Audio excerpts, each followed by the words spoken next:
ایک نبی ہیں قرآن کے، اگر آپ واقعات پڑھیں تو ان کو اللہ نے کچھ مچھلیوں نے شکایت کی اللہ سے کہ پروردگارا، یا اصحاب سبت کہا جاتا ہے، سبت عربی میں کہتے ہیں سیٹرڈے کو، تو سیٹرڈے کا پتہ نا یہودیوں کے اندر پورا ایک نظام ہے کہ وہ کچھ نہ سوار ہوتے ہیں جو آرتھوڈاکس جوز ہیں نہ کچھ کرتے ہیں، تو اصحاب سبت واقعہ ان کو قرآن میں موجود ہے۔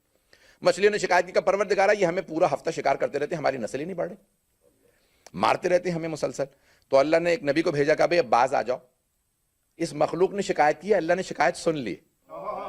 اللہ اکبر۔ جانوروں تک کی جو شکایت کو سنے اسے اللہ کہا جاتا ہے۔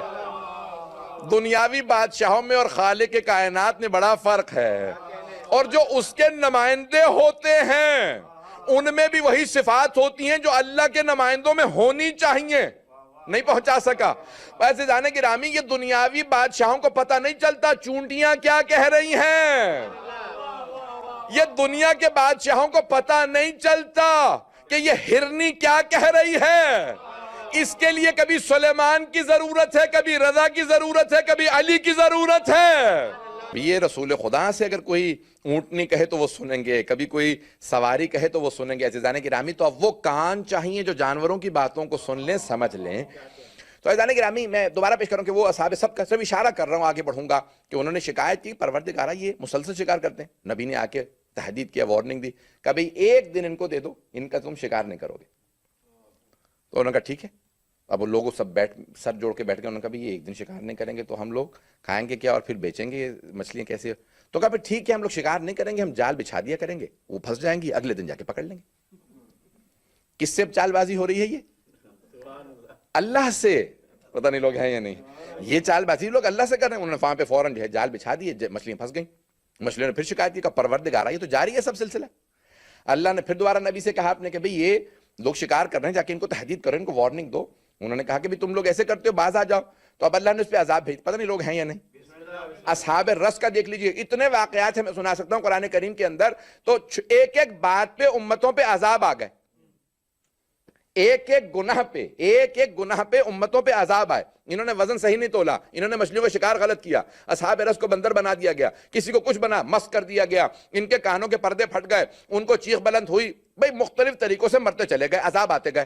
وہ تمام گناہ جو اللہ نے قرآن میں گنوائے ہیں، وہ سارے اور ان سے بھی زیادہ گناہ امت محمدی میں ہیں، نہیں ہے لوگ؟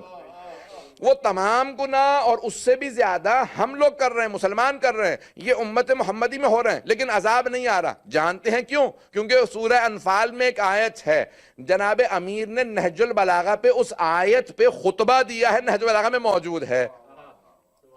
میں آیت کو جلدی سے صرف پیش کر کے ترجمہ کر دوں گا، اور اگر آپ پہنچ گئے تو آگے بڑھ جاؤں گا، نہیں تو پھر تھوڑی سی وضاحت کروں گا۔ تو اب یہ آیت ہے کہ وَمَا كَانَ اللَّهُ يُعَذِّبَهُمْ وَهُمْ وَأَنْتَ فِيهِمْ، اے میرے حبیب آپ کا اللہ ان پہ کبھی عذاب نہیں کرے گا جبکہ آپ ان میں موجود ہیں۔ وَمَا كَانَ اللَّهُ يُعَذِّبَهُمْ وَأَنْتَ فِيهِمْ، اے میرے حبیب اللہ ان پہ کبھی عذاب نازل نہیں کرے گا جبکہ آپ، اے میرے حبیب آپ ان میں موجود ہیں۔ تو عذاب چل رہا ہے رسول خدا کی وجہ سے۔ وَمَا كَانَ اللَّهُ يُعَذِّبَهُمْ وَهُمْ يَسْتَغْفِرُونَ، اور اللہ ان پہ عذاب نازل نہیں کرے گا جبکہ یہ استغفار کر رہے ہیں۔